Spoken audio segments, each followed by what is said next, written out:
Fake allegations, మేము ఎటువంటి fake allegations ఇక్కడ చేయట్లేదు. ఇప్పటికి కూడా we are clear on our stand. Mangli garu is directly involved in this. ఏదో రిమాండ్ రిపోర్ట్ లో ఆమె పేరు లేనంత మాత్రం అవ్వదండి. ఇప్పుడు నా పేరు ఉందండి, నా పేరు చెప్పుకొని ఎవడో వచ్చి ఏదో స్కామ్ చేస్తాడు, పైసలు దొప్పుకొని తింటాడు, అప్పుడు నా రెస్పాన్సిబిలిటీ ఉంటుంది కదా. మినిమం ఈరోజు మంగ్లీ గారు పేరు చెప్పుకొని ఇన్ని డబ్బులు తండుకున్నప్పుడు మరి ఆమె రెస్పాన్సిబిలిటీ ఉంటుంది కదా.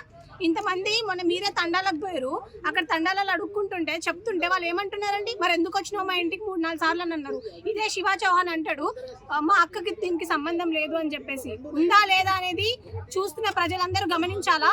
నేను ఒకటే రిక్వెస్ట్ చేస్తున్నా, I'm requesting the chief minister of Telangana Revanth Reddy గారు, ఎవరైనా కానివ్వండి, అది మంగ్లీ కానివ్వండి, ఇంకొకటి కానివ్వండి, ఇంకొకటి కానివ్వండి, ఈ రమావత్ మధు అనే పర్సన్ కి అండ్ ఎవరైతే ఇందులో ఇన్వాల్వ్ అయి ఉన్నారో వాళ్ళంతటి ఎమ్మెల్యేలు కానివ్వండి, మినిస్టర్స్ కానివ్వండి, ఎంపీలు కానివ్వండి, ప్రతి ఒక్కరిని లాగాల్సిందిగా కోరుకుంటున్నాము.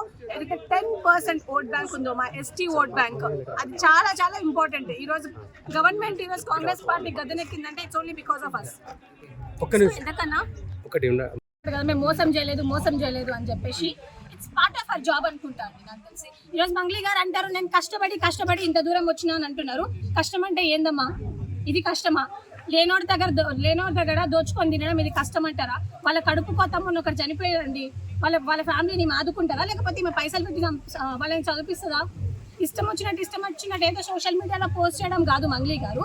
మీరు బయటకు రండి. ఈవెన్ నౌ ఇప్పుడు కూడా మేము రెడీగా ఉన్నాం. You can come out, you can ఒక డిస్కషన్ మాతో పెట్టినా కూడా వీఆర్ వెల్కమింగ్ యూ. అంటే హనుమంతుడి మీద ఒట్టేసి మరీ చెప్పింది కదా, హనుమంతుడి మీద ఒట్టేసి మా ఇష్టదైవమే వదిలేస్తున్నాను. మీరే ఇందాకనే వాళ్ళ బ్రదర్ అన్నారు మాకు దీనికి ఎటువంటి సంబంధం లేదు, నేను హనుమంతుడి భక్తుని, నేను శివరాజ్ భక్తుని, నేను తులజా భవాని భక్తుని. ఇంకోసారి చెత్త మాటలు మాట్లాడితే మా దేవుళ్ళ మీద ఒట్లేసి చెత్త అబద్ధాలు చెప్తే మాకు చెప్పు తగ్గుతుందని చెప్తున్నాను నేను వాళ్ళకి. చాలా సీరియస్ వార్నింగ్ చేస్తున్నా వాళ్ళ తమ్ముడికి కూడా. అసలు ఏమనుకుంటారంటే నాకు అర్థం కాదు. జాతి పరువు మొత్తం తీసి మళ్ళీ పై నుంచి ఇదంతా ఏంటంటే పంచాయతీ. ఈ రోజు నేను ఒకటే రిక్వెస్ట్ చేస్తున్నాను గవర్నమెంట్ కూడా, ఇలాంటి చెత్తగాల మీద యాక్షన్ తీసుకోవాల్సిందిగా కోరుకుంటున్నాను.